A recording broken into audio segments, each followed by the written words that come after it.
Now, the final topic that I'm going to talk about is discounting strategy.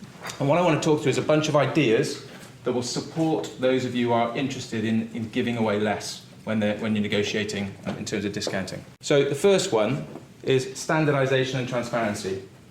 So have, let's say, a volume table that says, if the deal is more than 200 grand, yeah, by all means, have a 2.5% discount. If it's more than 300 grand, have 5%. But you know what?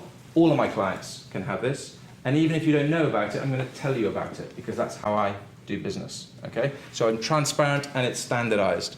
I might share the risk, because what does sharing the risk do? Sharing the risk and reward takes the conversation away from price, right? It takes the conversation towards value.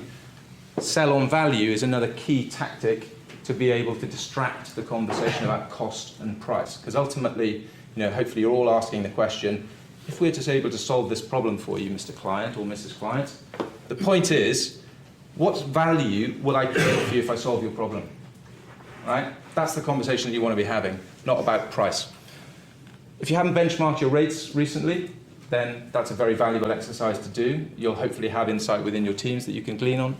And we're going to be running a benchmarking report, as you know, later in the year, and we're going to start looking at rates. Belief. One reason why people discount is because they don't think they're worth the day rate. If you're selling on day rate, or selling on fixed price, some people who are selling will feel uncomfortable about saying they're worth 2.5 grand a day, 3 grand a day, whatever the number is. So you have to build that belief. And you usually build that belief by demonstrating the return and making sure people knowing what a difference that you're really making to your clients. Rack rates. If you're negotiating with procurements, quite often they're bonused on getting discounts. James will know all about procurement. So maybe you put your rates up a little bit so that you can give them something.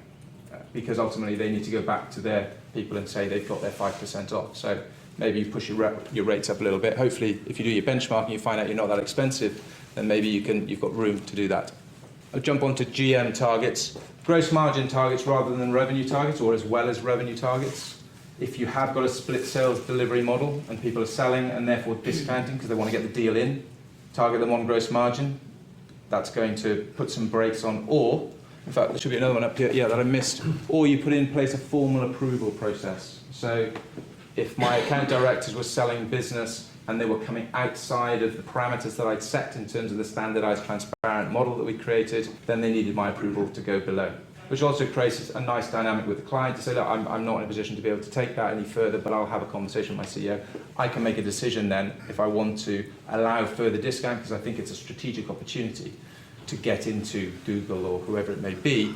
But what I'm going to do as part of that strategy is I'm going to employ some give-to-get strategies. So if I'm going to go beyond my standardized discounting, I'm going to ask for something. If you want an extra 5%, that's fine.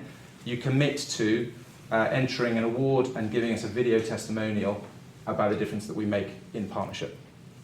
Or you pay us up front. Or, et cetera, et cetera. You come up with a bunch of get strategies if you're going to give a further discount. Okay, so that's a very quick whistle-stop tour. Hopefully you take away some tips in terms of how you might handle discounting going forward.